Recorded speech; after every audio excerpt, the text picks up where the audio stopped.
There's, what I tell people is dreams self-select for importance. You're going to wake up feeling a certain way about it, like it won't, like it stays with you.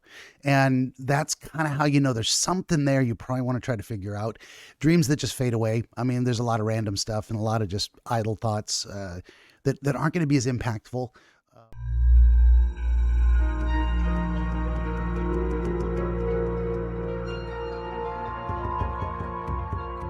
Greetings, friends, and welcome back to another episode of Dreamscapes. Today we have our guest, Joshua Dworkin from Toronto, Canada. He is a human experience curator, a reclamation coach, trauma-informed program specialist, and the founder of Headway Mental Health. And of course, his website is headwaymentalhealth.com, and that link will be in the description below. For my part, would you kindly like, share, and subscribe? Tell your friends. Always need more volunteer dreamers. I do video game streams Monday through Friday, 5 p.m. to 8 p.m. Pacific, most days of the week. Sometimes I'll take a Friday off if I end a game early. I always like to begin a game on Monday. That's too much information. This is supposed to be brief. The latest piece of historical dream literature available on my website, of course, is ABC Book 18, Onirochronologia, Volume 4. It is the fourth anthology work collecting, in this case, two entire books and a very lengthy article from the 1830s, I think, about specifically Muslim dream interpretation. Fascinating work, highly recommended. Of course, I'm biased, but you can find all this and more at benjaminthedreamwizard.com, including downloadable or live streamable MP3s of this very podcast. And if you would also head on over to benjaminthedreamwizard.locals.com. It's free to join, attached to my Rumble account. Got a little community there. Great place to reach out to me if you have dreams to share. And that is enough out of me. We'll get back to Joshua. Thank you for being here. I appreciate your time. What an awesome introduction, Benjamin. It's my pleasure to be here today. Thank you so much for having me. That is very cool. Well, you've got a lot of stuff going on. I like the idea of human experience curator. I guess I'm a human dream curator in that sense. Yes, exactly. I mean, I thought I would try and come up with like a title that was something different, but it kind of explains itself. So I am a psychotherapist and I help professionals who are navigating chronic illness, disability, or, other major life transgressions kind of reclaim their story, come up maybe with something new, find new possibilities that may align with their new story, but still really align with who they are as a person and their values and beliefs. Yeah, and I think storytelling is very powerful. I think I've always had a great fascination with that. The idea that it can inspire and inform, but the idea that a lot of what what's the phrasing? I don't use buzzwords, but like a lot of what we internalize about who we are depends on what story we believe about what happened to us. Like there's the facts and there's the interpretation of it, which is interesting when you get into the whole dream interpretation things too, is there's the facts of the experience, this happened and that happened. And then we look at it and we go, okay, what does that mean? What does that say about me? What does that say about the world? And we're always building these, I don't know, I guess the new hot term is schema or whatever. It used to be complexes, or it's gone through many iterations over the years. But yeah, but little what do they call it? There's other words for it, rubrics or heuristics that are like, okay, if I see this pattern recognition, ultimately, I'll stop there. You probably have things to say on this subject. Now I'm rambling. Go ahead. I just feel like it changes all the time as well. Like our schema and our story about ourselves, every day it changes, right? I mean, depending on our inner voice or what story we're telling ourselves about ourselves or what we're hearing from other people about ourselves, Mm-hmm. So it's really important, actually, the words that we tell ourselves. Self-compassion is a huge belief that I have. I believe that um, we're all a little too hard on ourselves. So. It's true. No, definitely. And that's a lot of it is the story we tell ourselves. Now we inherit a lot of stories from our parents, perhaps, and they're the one who are teaching us what the world is and how to understand our place in it as well. So, but then we internalize that. And so Freud wasn't entirely wrong for all those people who are like, oh Freud. No, he was right about a lot of stuff, not everything, but And sometimes a cigar is just a cigar. And he did enough cocaine to kill a small horse. I think that's hilarious. But um, but anyway, just yeah, just that idea that sometimes all you got to do is take a look at the same set of facts and say, well, what if it means something else? What if you're able to understand it differently and draw it, specifically? I think what a lot of what we do, and I've got a background in psychology too. A lot of what we do is just try and help people sort through, well, what did this situation mean to you and what can you do with it going forward? Because a lot of people get stuck in a negative story about, oh, this happened to me and therefore it means something specific and there's nothing I can do with it. I'm like, well, you can transform a lot of that into, I think, primarily into motivation. There's always some motivation to be found in something that happened in the past. And sometimes it can be some of the best motivation to get us moving forward again. I don't know if you found that to be true in, clinically or personally. I find like for sure people are like, oh, they're explaining to me that they picked up, their anxiety from their parent. Mm-hmm. Maybe they're modeling this behavior that they picked up from this person, but I'm always like, well, hey, wouldn't it be great if you actually took accountability now and said, well, that behavior is mine and I own that behavior, because that allows you to really have an opportunity to change it, right? And then Oh yeah. kind of make your life your own. So for me, it's like being aware of what I'm thinking of um, is everything because once I have that awareness, then I can really, see how my thoughts are serving me. Um, and if I see that things aren't serving me properly, I can kind of shift how I'm thinking a little bit at a time. Um, and shift my disciplines a little bit and hopefully increase my resilience or whatever area I'm, working on. So Definitely. I think that's a big narrative change in how we look at ourselves in the world as well. Going from a state of powerless victimhood, this happened to me, therefore there's nothing I can do about it, which is the big deal.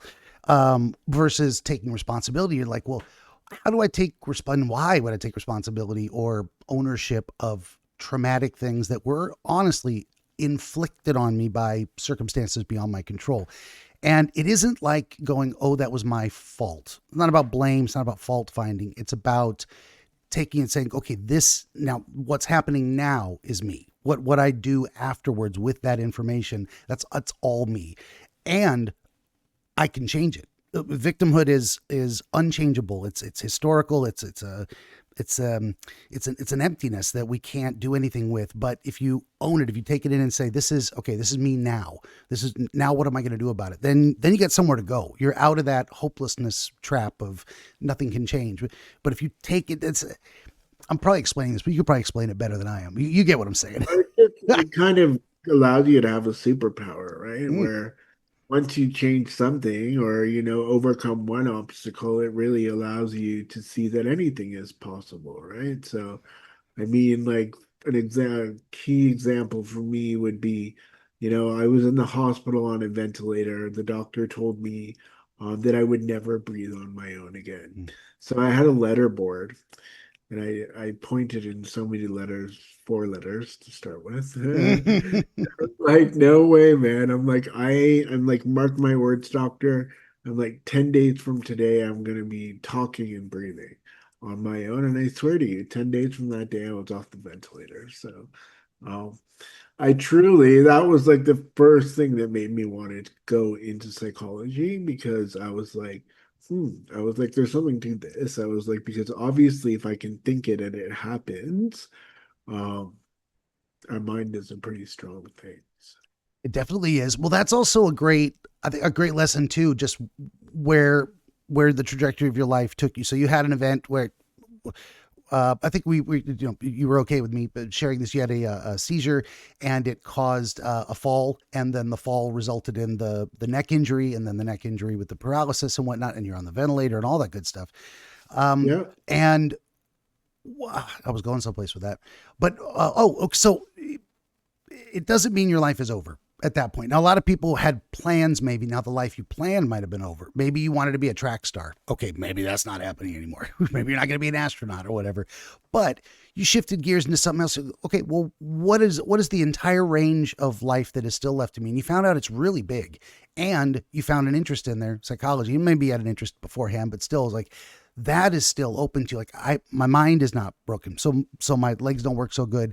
I can still use my head. And that's a great, I used to, before I got really fat again, I used to train in martial arts, and there was, my sensei was telling a story about how he went to train with his sensei, and he had like a broken or sprained wrist or something. And he said, I'm sorry, I won't be able to participate in class today. And his sensei said, why no participate? Leg's not broken. Ah, yeah. And he was like, you're right. I won't use my arm. I'll use everything else I can. So I thought that stuck with me for like 20 years now. Yeah, that's awesome. It's a Yeah. great example. I mean, that was it. At first, I was like, I don't know what I'm gonna do. My life was over. I definitely Hmm. had like that period. Then my brother said to me, he's like, if you don't pull it together, you're gonna lose everything you've worked so hard in your 29 years to like, you know, pull together. So I was like, okay, um, that's exactly it. I still have my mind, so I just looked for opportunities and possibilities. And I had started a psychology degree when I was 18, and I had left it um, to pursue. I was a makeup artist and did some stuff in the arts for 16 years. Um, and yeah, so then I went back and finished my degree in psychology, got a degree in journalism, and then got a master's in psychology after that. Very cool. Yeah. And this made me think of something else too. It's like there's a process to this whole thing as well, which is, number one, you can give yourself permission to grieve, to mourn the loss of the life you thought you had planned. Okay, this is not going to work out the way I thought it was. Things changed. And you can just say, it's okay to acknowledge, this sucks. I don't like this. I didn't want this. I'm sad about this. And I think until some people really get past that, by letting themselves feel it, by it's okay to say this sucks. And that reminds me of there was someone else I was talking to a while back where they said, there's a certain amount of mandatory positivity that comes with a lot of recovery pros. You have to think it's all good and this is for the best, and it's going to be great from here on. And it's like, I think it was fighting cancer or something. It was the specific context. And this person I was talking to was like, no, I was angry. And I was just wanted to dwell on how much I was angry, and that's where I got my fight from. And I'm like, okay, if happy and positive doesn't work for you, if anger gets you through and gives you that motivation, so be it. So there's, giving, but certainly at the very beginning of it, letting yourself fully accept the situation of like, this sucks, grieve that loss. And then you can move on from it and say, okay, now what am I going to do? What am I going to do? So, I mean, that's actually you hit right on point for me. It's what I call resilience without romanticism. mm, So kind of like a lot of people expect, when you go through something, you kind of like just go through it with a smile on your face and that's it, like become positive and everything else disappears, right? But I think it's really strategically incorporating that loss and that grievance into who you are as a person because it is your truth. You can't just cover it up and sweep it under the rug because it is going to come back to haunt you. Trauma always comes back to haunt you if you don't process it. mm-hmm. So, yeah. Yeah, I think that's a lot of people don't, or lay persons out there maybe don't get the idea of what it means to really integrate something. And it isn't to put it in a box on a shelf and forget about it. It isn't just to move on. It's okay. Now this is a part of me. This thing that happened. It's in my history. It's a fact of my life. Now I have to choose how to move forward afterwards. So, and honestly, if you're not integrating it or accepting it or making it a part of who you are going forward, it's going to sit exactly what it is in that box, and that shelf's it's going to spill out later on in a way that is less controllable than if you take it in and factor that in moving forward, make it a part of who you are going forward. Well said, man. Oh, thank you. I try. You're welcome. I always start these stupid shows. I shouldn't say that. Hey, it's a great show. Thanks for watching. It is a But great. never knowing what I'm going to say. I don't plan anything. I'm just like, I'm just going to listen, and I'm going to try and have a conversation. I'm going to try and think of interesting things to say. It doesn't always happen, but I did want to throw back too. So you spent a good deal of time in theater, and I think there's a lot of overlap between theater and psychology as well, because theater is, well, how do you tell human stories without understanding human emotions and motivations and behaviors and whatnot? Because uh, and I've been getting into this a lot too, which I'm trying to write a series of, well, I'm doing it. I am writing. I said trying to, it's happening, but a series of light novels, kind of isekai, sci-fi fantasy crossover. I've had this idea for 30 years. I'm like, I'm going to go for it. Let's get it done. And I'm finding it's really hard to understand my own characters. I've got a lot of action I want to have happen in the world, but I'm like, okay, who is this person? What motivates them and what's going on here? What is their psychology? So I'm actually writing a shit ton of documents about who they are and what they think and feel that may never make it into the book, just so I know who I'm dealing with. I was going somewhere with this, but just your experience in theater probably helps with psychology. I think that was my point. Character development is so important in understanding anybody, right? I do the same thing with my clients. It's like I go through a huge intake with some of that information I Mm. might not use, but I really want to understand how my clients see things, right? So just like the same way you probably want to understand the way your characters see things, right? At some point, I'd Uh, like it if they take on a mind of their own and they tell me what their reaction is to a certain situation. I don't have to script it, so to speak. I don't have to. That hasn't happened yet, but I'll get there. I'm barely into. Oh, I almost am about three quarters through book one nice. out of I hope 15. We'll see. This is I've never written a novel, let alone 15. But I've decided I'm going to write 15. But that's okay. Why am I talking about me? I don't know. This is what I'm doing lately. Okay, I've started writing a book too, so Nice. I've had it on my plate for like probably like a decade, Mm, but I've never been in a place where I was like, but I finally like got the outline. I've got like yeah, lots of stuff down. So that's a big yeah, deal. it is a Getting to big that deal. point. Well, also, I think 30 years ago, I wasn't ready to write it. I couldn't have done half of what I'm doing now.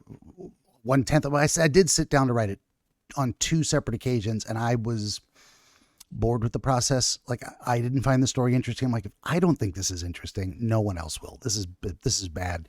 I scrapped it and waited, and maybe I wasn't ready. Maybe I really. Now that's a weird thing as well. That this idea of meant to be.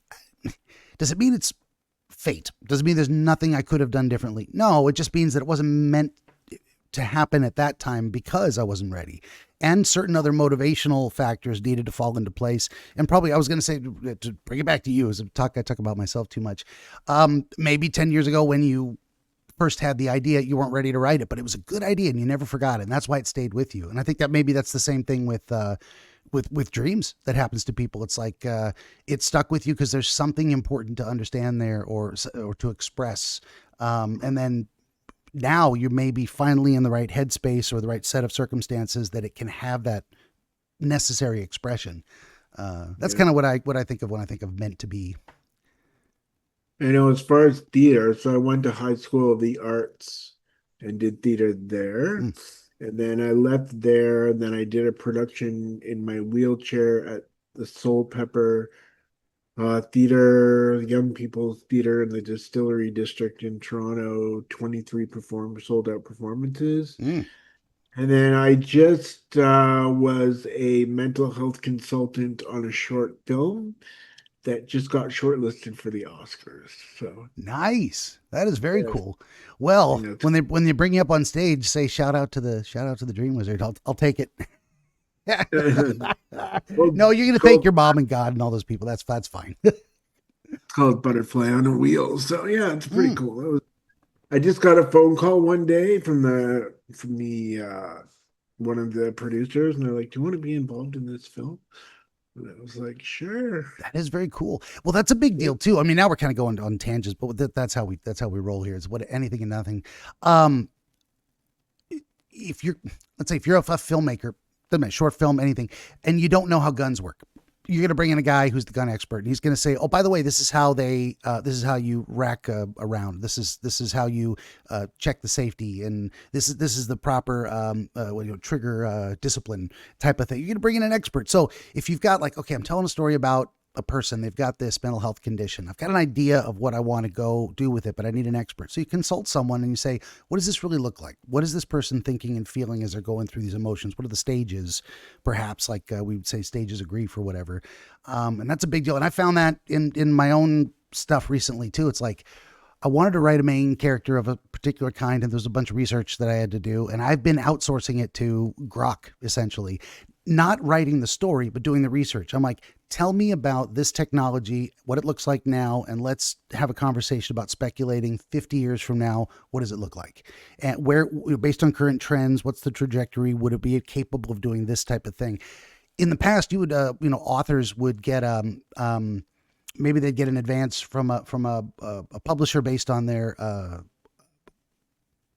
reputation. They would hire a researcher, and they'd be like, hey, go look up this thing for me. And then, or they would do it themselves. And I can't imagine doing half the research I've done in 10 times as much time as I've been able to do it using these other things. So it's, when people say they're using AI to, write a book, which I absolutely am. And I'm thinking of actually, I'm going to credit Grok in the book, like as a research assistant. The AI is not writing the book. I'm not saying write me a book and it just writes it. No, no, no. The ideas are mine. The dialogue's mine. The characters are mine. The scenarios, everything's mine. But when it comes down to what's that particular shade of green? Oh, okay. There, one question, and I get like, do you mean this? Like, that's what I was talking about. Yeah. So well, long story short on that, I would encourage everyone to use those tools, and chat GPT or whatever it is. Always double check if you're ever curious, and talk to a real expert, a real human sometimes. Real doctor, yes, right. Yeah. I would say AI is not a effective substitute for real counseling and therapy, for sure. Not yet. Here's another thing. I'm talking too much. I'm going to throw it back to you. I promise. I looked up an interesting thing the other day. I was like, I wonder, tell me, Grok, how many people are using you for a stand-in counselor or therapist? And they did a search, and like, a lot, actually. I'm like, oh, wow. And then it did the caveat. Well, I'm not actually one of those, I'm not qualified for that. But Grok phrased it as, people are just lonely, need someone to talk to or to bounce ideas off of. And that's a huge thing. If you got no one to talk to. Okay, I swear, I'm going to stop. Throw it back to you. Right? It's good for, I think, like, validation Mm, or um removing somebody from isolation or yeah, exactly. Maybe like having a conversation about something with, but I don't think it can really be like a life guide or mm, um help you process trauma or do like specific modalities like EMDR or certain trauma therapies. mm-hmm. Um, And the output you get is entirely based on the input you request. Garbage in, garbage out, as they say. If you're like, yeah, give me a list of pros and cons of this particular thing, it's pretty good at that. But like, should I do that? It doesn't know you. It isn't even actually a person. I mean, I think you have to be human in order to counsel a human in that sense. And also you have to be a full entity, a being, a personality yourself in order to I do don't that. think Like, it's just large language models. It sounds good. It sounds like it's listening and responding, and it is sort of, but it's it not. doesn't have empathy. It doesn't have empathy. It doesn't know. I mean, it has ethical guidelines that they program in, but it doesn't. It isn't actually a person. We're not there yet. And we may not get there for another 50 years. Who knows? I mean, at least that's how it is in my novel. I don't think we'll have real artificial general intelligence until technology goes way further down the road. There's a lot more connections that need to happen there. Although I'm looking forward to meeting the first Commander Data from Star Trek: The Next Generation. I think he'll be an interesting guy. Absolutely, Yeah, absolutely, and he might make definitely. an okay counselor after a few years. After 30 or 40 years of living as a being. Um, I don't Well, know. if you're actually like doing like everyday things, then yeah, for sure, it's more relatable, right? Mm-hmm. But if you're just a large language model sitting inside of a a processor or whatever it's sitting inside of. Yeah. And I think they've also found some interesting information about, trying to get programs to act, even just physically on small scale in the world, is that without, okay, it's a weird thing to say, but without a body, they can't really act. But that doesn't just mean they need the ability to physically manipulate objects. They can give them that, but in order to really think, in order to really process the fact of three-dimensional space, they have to be embodied in a way, and then they can learn from that moving forward. You can't really do it the other way around. Program it how to think, and then put it into a body in a way, and then let it go. It has to kind of learn how to think by being embodied. And I think until a machine really, or artificial intelligence, learns to crawl and then walk and then deal with navigating scenarios, like grow up in a way over a long period of time, 10, 15, 20 years, I don't think it'll be capable of approximating human intelligence in that same way. I think part of what we can do and understand is based on the fact that we've got this whole system going on that has to act in the world. I was going Yeah, we somewhere have with all that. these We're off on dynamic. tangents. We have all these dynamic parts, right? Hmm. That inter our surroundings, which gives us a better understanding, I think, of what's going on. So, for sure. I think it does, definitely. I think it also roots back into the idea that, if someone has a lot of experience in the world, and experience is big, there's knowledge and then there's experience. Is like, okay, well, I know many things. Experiences, how do they phrase that? It's like knowledge is knowing a tomato and a cherry are both fruit, but experiences or wisdom is knowing that tomatoes don't belong in a fruit salad, that kind of thing. I think I screwed it up. I think I that's, get it. Yeah. yeah. Yeah.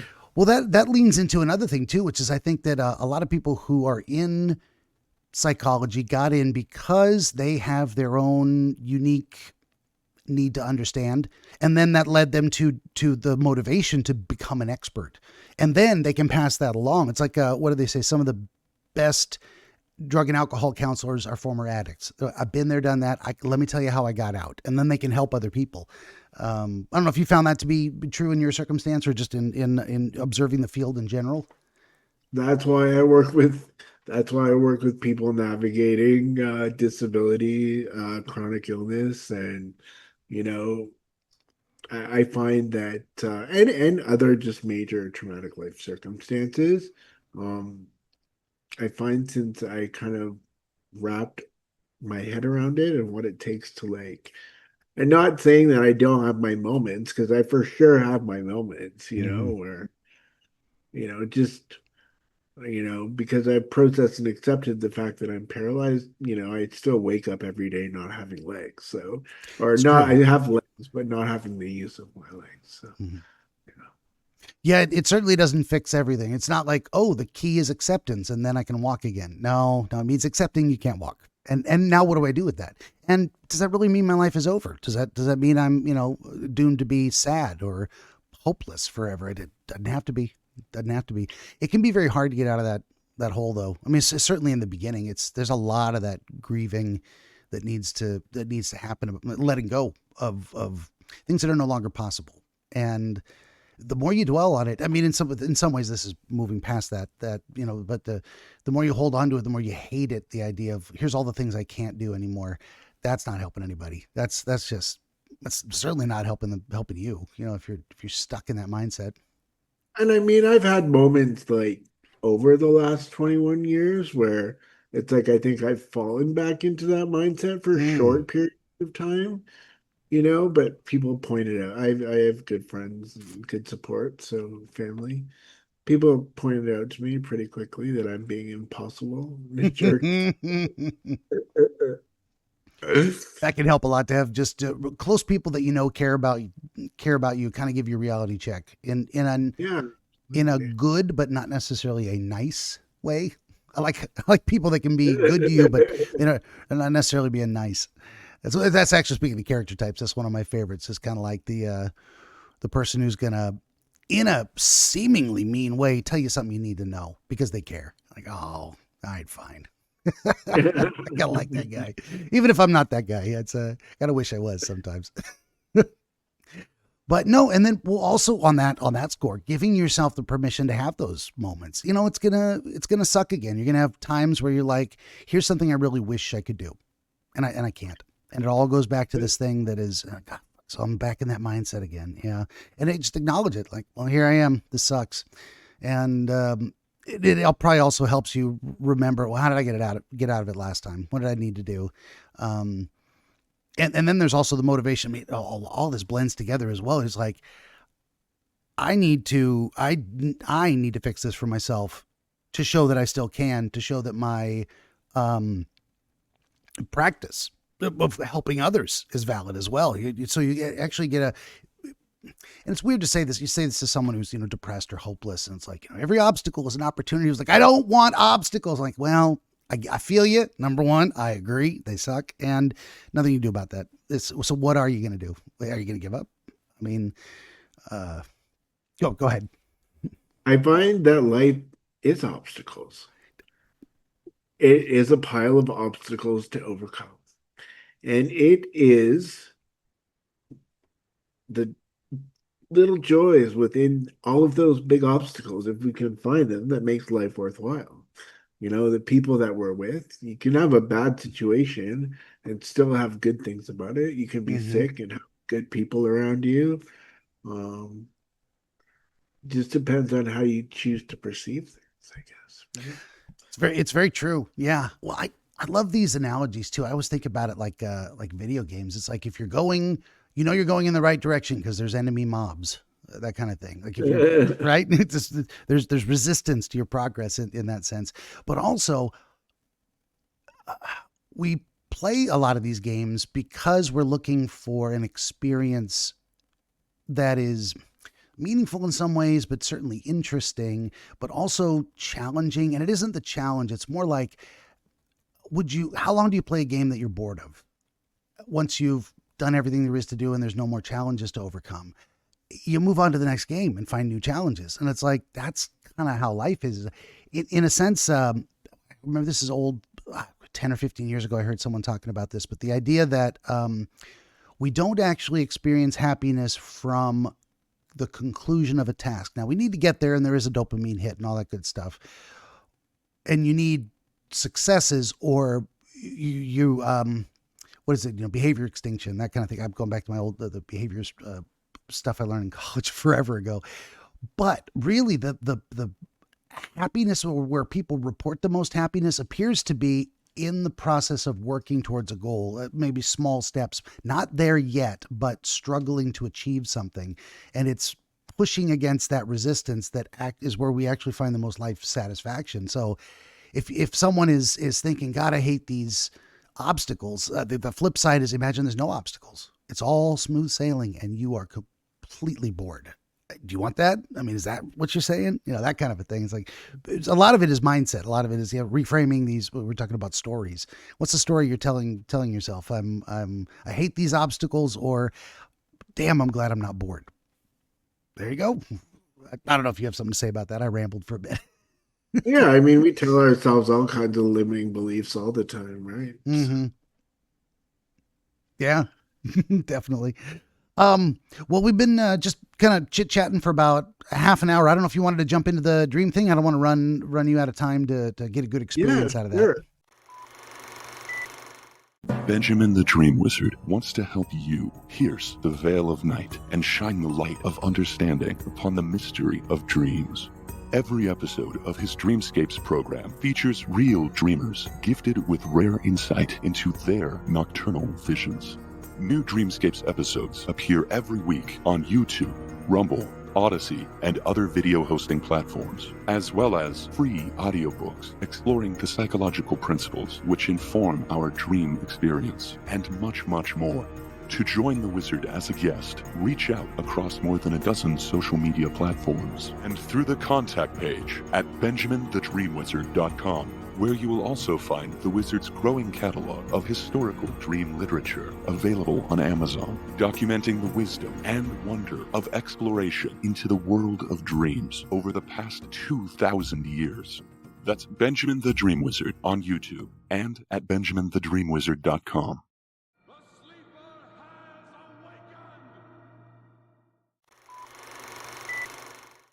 Hi. I'm going to tell you about a dream that I've actually had on and off my entire life. So it's where I'm kind of walking along the sidewalk and I get swept up into this kind of like small cyclone, which kind of sends me up into like this bigger storm, which carries me really high up into the sky. And I end up at this castle. Yeah, and that's the end of the dream. Okay. Now you had this once, or did you say this was recurring? Recurring. It was recurring. Yeah. You got to move, buddy. There you go. I need my notepad back. He likes to lay on me. He's trying to get me to play with him. Then he wants to chew on my fingers. That's not gonna happen. Now my dog is sitting on my foot plate right now. Yeah, very nice. Um, so let's try and get a little historical information about this in terms of when's the earliest time you can remember this stream happening?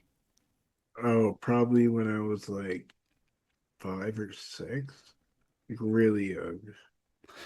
And then the last time you can remember experiencing it? In my late teens, probably. Hmm. Maybe when I was like 20. Okay. There you go. That covers a big span. And it doesn't matter if it's perfectly accurate. You could have had it, starting at 7. 6 is close enough, and then last time could have been 21. But that's a good range. So it takes you from that. What is it? About 5 or 6, we get more of a concrete sense of the world in terms of like it's we can distinguish fantasy from reality a little better. And then there's also something that happens in that kind of late teens, early 20s, where there's a second reckoning with reality in that range. And there's something, I don't know why, probably the theme of fantasy, you could be swept up into a castle in the sky. The first thing that came to my mind was the idea of this, fantastic adventures or fantasy in that sense. And then it popped into my head the idea of, the developmental stuff going on at 5 and late teens, early 20s.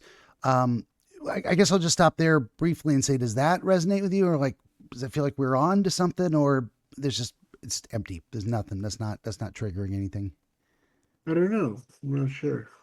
That's fine. That's actually a great answer too. It's like, I don't know. I don't know either. That's just what occurred to me. I'm not in your head. And I like to tell folks as well, or make clear, none of this is in my head. The answers are not in my head. I'm not hearing the voice of God. I don't have any magic powers. I'm just a crazy person who thinks he's a wizard on the internet. But hopefully, if I can see a connection, it'll resonate, but it's okay that maybe it doesn't yet, or it may, I'm happy to be wrong as well.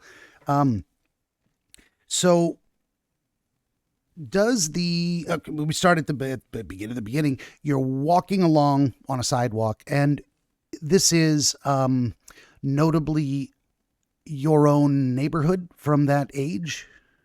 Yeah. And was it kind of residential or more urban or suburban or urban? Residential city. So I'm sorry, you said city, not suburbs? Yeah, city. Yeah. City, okay. And do you notice any, or were there any typical features of the landscape around there? Was it a busy street? Was it, were there any particular types of businesses? Were the buildings tall, shorter? Everything seemed really flat. It seemed like there was a lot of like it was like definitely all pretty much houses, and there was also like a lot of field. Um, there was a lot of trees. Um, we lived in Alberta then, so Sorry, cats fight sometimes. Well, he wants to play with her, and she's elderly, and she's not having it. But please continue. Yeah, I lived in Alberta at the time, so I could see the mountains. I remember like rising up into the sky, spinning around.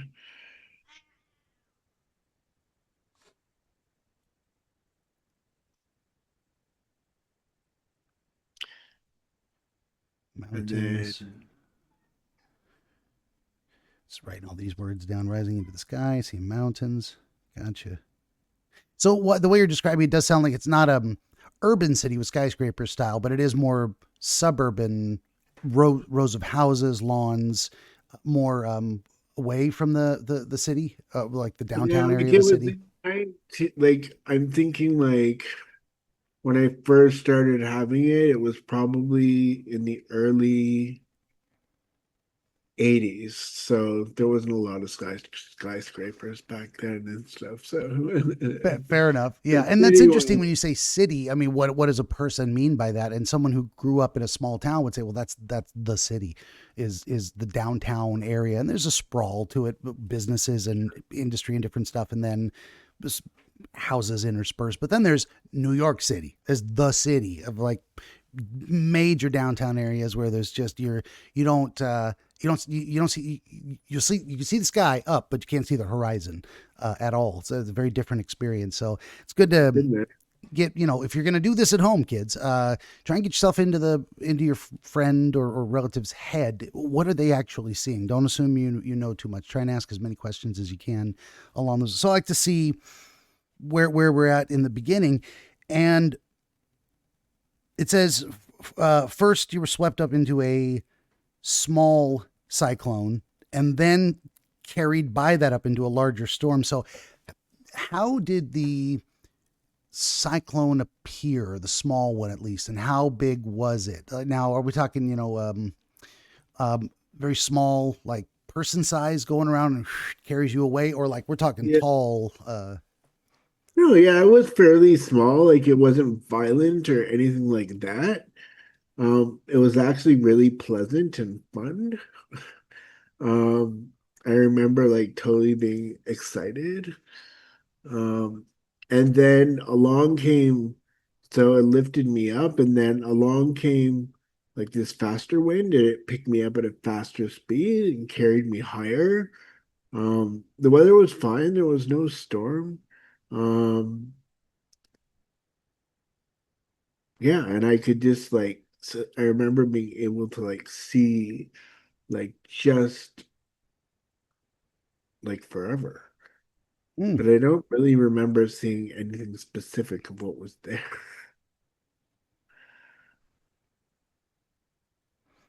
okay.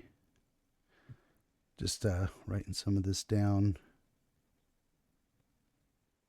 It's interesting too. So there's a fascinating process going on here. You've got this environmental phenomenon in a way. I like to try and rephrase things. And it is specifically a cyclonic wind action type of deal. Look at it, we know what it is, Tasmanian devil type of thing. And it's not towering. It's not reaching to the sky and it comes at you. It's of a less threatening size in a way, but a more manageable size, or like the way I it would come. say Go ahead. it's very small and it just picks me up Mm-hmm. and kind of like takes me up. And then along comes like something more so and like kind of like starts taking me around in large circles and like takes me up higher.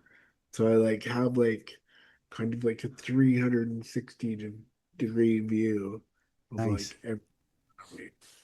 Yeah, but then also the emotional experience of it, the idea that it was um pleasant, fun, you felt excited. So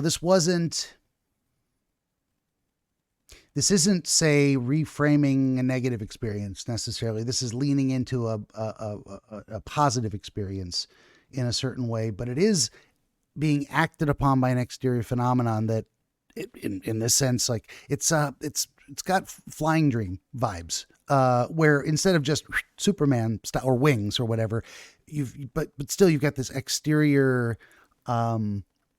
It isn't you doing it. You aren't lifting yourself. Something else is lifting you, and it starts to lift you. It gets you off the ground to a point where something else can then boost it or take over, and it becomes a larger phenomenon. And what that appears to do is give you this really a 30,000 foot overview in a way that people might say, like it's this additional vision. What are the words I'm trying to say? If you can think of better words, I'm trying to feed it back to you based on what you've said, but with a little different shade on It's it. like I can oversee things or something.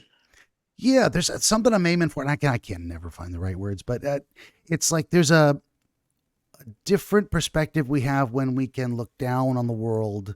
We a lot of our vision, or and in some ways understanding or experience is gated by how far can we see, and there's a big metaphor in vision in terms of understanding and knowledge. When people explain something to us, we say, I see. What did you see? Nothing. You heard words. Maybe you saw images in your head, but you haven't really seen anything. But we use that anyway. So it's this whole metaphor of understanding and knowledge, etc. And the idea of being up high, giving us not magnified, but not additional, but broader, more encompassing vision, is a kind of understanding type of thing. You say, let me get on top of this problem, and part of that is a physical thing of like, maybe wrestling a difficult thing into a particular shape or applying pressure, but it's also getting up high for that view from the vista type of thing. And what does it do is getting you off the ground is one step, and there's an exterior force that is introduced that feels exciting and fun, and then that lifts you up to a point where the real expansion can begin, the larger thing that then gives you the view. And then the progression of these dreams is often very important too. That then takes you to the castle in the sky, which, as far as you had told me, you wake up at that point, or do you enter the castle, or does it look like it's sitting on clouds, like the classic style? From what I remember, yeah. Sure. And does it have any particular shape? Does it remind you of anything, any particular castle, or how would you describe? Reminds me kind of like a historic castle.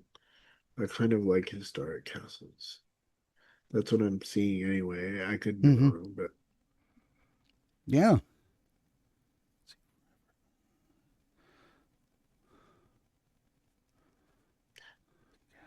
probably didn't know what a historic castle looked like at that point. So Maybe, but we've probably seen a few. I don't know why. Just sitting here having this conversation with you, the castle that popped into my head was Castle Grayskull from the '80s He-Man cartoon. I love that. Yeah, and then I think another one popped into my head from some puzzle I did. It had like a rainbow in the background. I don't know why. This was years ago. I haven't done a rainbow puzzle in a long time, but it had a very cartoony looking castle, and it had the classic parallel. That's not the right word. Symmetrical shape where it's got the kind of arched drawbridge looking part, and then it's got walls with the little crenellations, and then the two towers on the corners. That's what pops into my head. Is that kind of what you were seeing too? It did have those crenellations on the top. I remember that. Mm-hmm. And there's definitely imagery we might have seen as a kid, like it's in a lot of fantasy stories. Might have been in a book of nursery rhymes or a Grimm's fairy tales or something that you might have heard there. But what do you think, or what is anything resonating with you about the idea of as I've described it so far? You've got this external force lifting you up in a way, taking you to a place where you're able to see or understand more, and then that carries you to the fantasy fulfillment of the castle in the sky type of thing. I'm just like thinking maybe like relating like a change in perception. Like I've had a change in perception with my accident. I don't know. I'm just throwing these two things together. Sure. My accident wasn't fun by any means. But people always ask me, would you go back, if you could? And I always say no, because I don't know what would happen back there. You know what I'm saying? I know that I've accomplished more since my accident than I did before. So for sure. And it hasn't been as much time. You know what I mean? So That's tough. If someone asked you like the day you woke up in the hospital or whatever, yeah, get me sure, out of I'd be this. like, But the further you get from it, the more you're like, would I even be the same person I am today? And I have to look back at a lot of things that I've been through. Nothing was bad, I think, is what happened to you. But honestly, I don't think I would change any of those bad things either. It's so far in the past. Like I'm not suffering from it anymore necessarily, or at least not in a way that makes it something where I need to get out from under it. So yeah, I know exactly how you feel too. That's where I'm at as well. Like I don't think I would change any of the bad things that happened to me just because I kind of like where I'm at today, kind of like who I am today. I think I'd be someone completely different. So, yeah. Anyway, that's my 2 cents on that. Um, yeah, I think there is something here. So, Adam, given some of the framing that I've tried to apply to some of this stuff, or just fed back to you a little bit in a different form, can you think of anything that might have happened around 5 or 6 years old that represented what is it? Not represented, but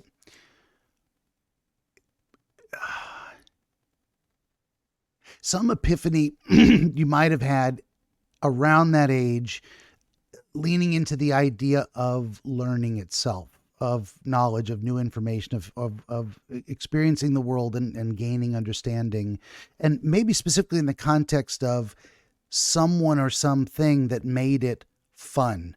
And that's why I was leaning into this idea of external sources. So it feels like if we imagine the cyclone as a person, maybe there is someone you're iconically representing as a cyclone. They had a lot of manic energy and they whisked into your life and threw it upside down in a fun way, but they lifted you off the ground and into this place where now you could see and understand other things, and it led you to fulfilling this, or to conceiving of the outcome as castle in the sky, man. I don't know if framing it that way makes you think of anything. It's a long time ago. I know. You asked me about 5 years old. I got nothing. yeah, I'm just trying to think if I think of like any people that stand out. I mean, family and that kind of thing stands And you out. know what? It doesn't have to be a person. It can be a book. It could be. It could have been.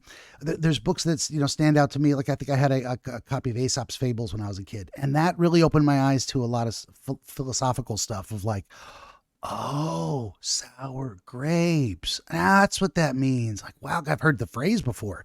I wasn't 5, but that stands out to me as a thing where, like, now I might have had a set of recurring dreams about that book and how it opened my eyes to things. And every time that situation came around again in my life, this is happening again. I'm getting my eyes open to something. That's kind of where I could be completely wrong on this end of things. This could be something else. It could be, instead of learning and understanding, it could be more of a physical experience.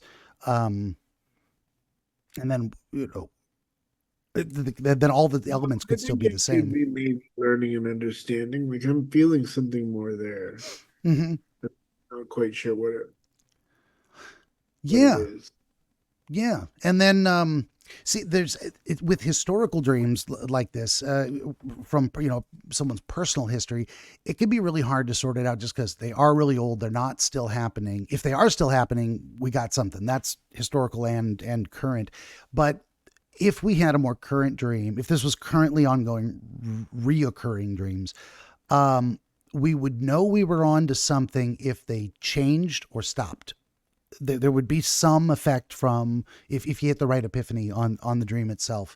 So, that said, let's see, how do we characterize that?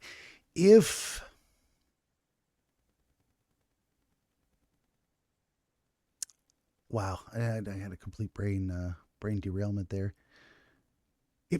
I guess what I'm trying to process and put into words is there's a reason they stopped. Your so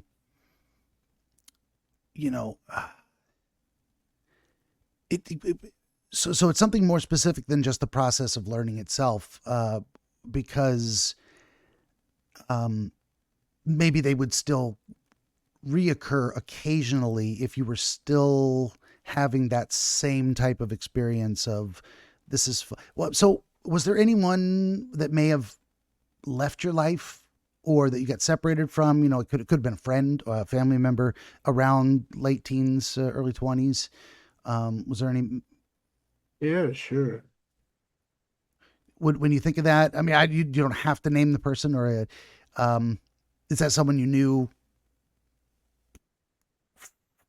since you were 5, or That was maybe like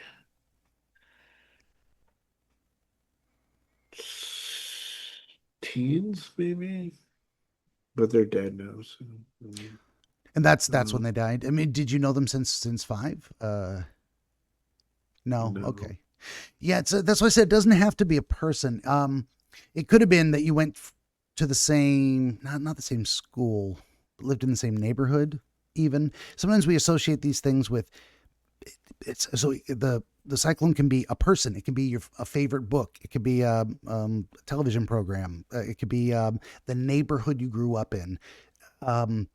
Because you've probably seen, I think we all have movies where that are like an homage to a particular neighborhood that someone grew up in. It's like, those were special times. And then I had to grow up and move away because you can't stay there forever. And you look back on it with nostalgia.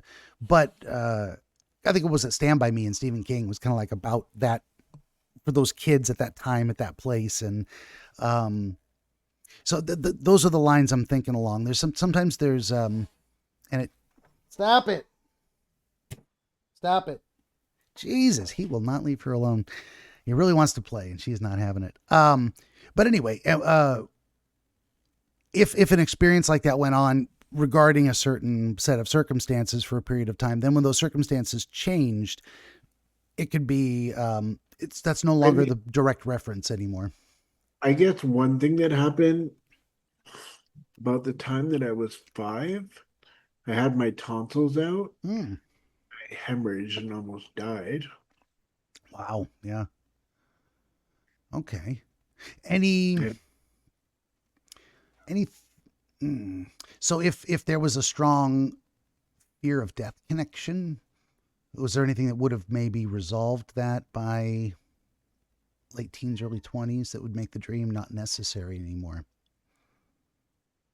I haven't had a lot of recurring dreams. I don't remember a lot of my dreams. So I'm trying to figure some of this stuff out. Like, what really makes these things happen? There's usually a reason, and it may not be a mind-blowing reason. Go ahead. I know we dream to like deal with stress and trauma. Like it's how one way of processing it. Yeah. I work in a sleep clinic actually. Oh yeah, nice. Yeah, I do. Yeah, I do CBTI part-time for people that can't sleep. Yeah. Yeah, well, it's fascinating too because dreams can be extremely meaningful and they can be extremely not meaningful. It's always our own thoughts. Just kind of, that's the way I conceive of it as, I say the lungs breathe, the heart beats, and the brain thinks, and it just does it whether we're awake or asleep, and it doesn't stop until we die. Any of those things, and actually, if any of those things stops, that's how people know we're dead. That's basically, exactly. or when we say brain dead, that's kind of thing because there's no more activity. It isn't always active like running or jumping or spinning in circles, but it's always doing something, and that's what's happening. I think dreams are our unfiltered raw thought process of images, sensations, whatever's the brain's actually doing, and then what in the frontal area we kind of put it together into language and understanding and connections and all these different things. So dreams always mean something. They don't always mean something important necessarily, and sometimes they're just for fun. But there's definitely some, and this is what I would do. And I forgot I have an appointment today. Jeez, I completely forgot. My alarm just went off. That's why I set like a bunch of alarms. But I got a minute to wrap up, of course. What I would say is if you're going to give this additional thought going forward, there's some kind of bounded experience or understanding that happened at a particular time period. It carried you from the earliest childhood you can remember until roundabout when you would have considered yourself not to be a child anymore. And not just when we hit 18, 19, 20, we realize that we thought we were grown up at 15, but we weren't. And now we really are, though. Now it's time to get out of the house, make our own way, get a job, all that good stuff. We hit that wall. So there's probably something about childhood itself, about that being a bounded experience, and about the excitement of new discoveries, transporting you elsewhere. I think there's something in there as well. And you might even have another dream tonight that makes it all clear to you, or giving it thought over the next days and weeks. Something might click. What's that? I might have the same dream. It might come back just talking about it. You never know. But actually, this is weird too. You could have an experience where now you are third person watching yourself as a child have this experience, because that's where you're at right now. You're watching your own memories and analyzing it from an exterior perspective. So that would not be strange at all to have that kind of experience.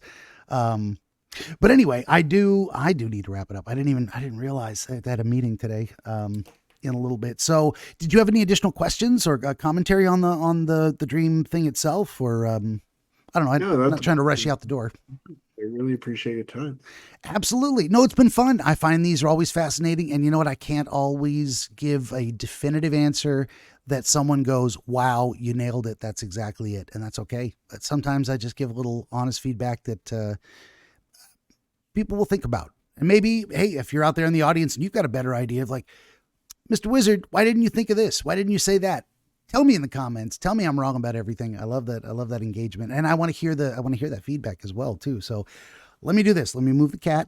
I'm sorry. It is better that he comes to attack me instead of the elderly one. So by way of closing out, I'll just say this has been our friend Joshua Dvorkin from Toronto, Canada. He is a human experience curator, reclamation coach, trauma-informed program specialist, and the founder of Headway Mental Health, of course, at headwaymentalhealth.com. For my part, would you kindly like, share, and subscribe? Always need more volunteer dreamers. I do video game streams Monday through Friday, most days of the week, 5 p.m. to 8 p.m. Pacific. Latest book is Oniro Chronologia, Volume 4, another set of book 4 of an anthology set collecting shorter works of historical dream literature, or in this case, 2 entire books and a rather long article, 400 pages. I can't remember how much it was. All this and more at benjaminthedreamwizard.com. And if you'd head over to benjaminthedreamwizard.locals.com, got a little community there. Be happy to have you. And just once again, Joshua, thank you for being here. Very interesting conversation. And be sure to let me know if you have any additional insights. I'd love to know if I was even close. Yeah, something's really resonated with me, and I had a great time here with you. Thank you so much for inviting me on your podcast today. Definitely. And yeah, if anyone needs help sorting anything out, feel free to get in touch, and yeah, I'd be happy to help. Yeah, at the very least, if I can't give people anything useful, maybe it's just fun to talk for a minute. That's good enough for me, I guess. Really, I love talking. Good deal. All right. Well, the last thing to say is to everybody out there, thank you for watching, and hope to see you next time. All right, bye for now.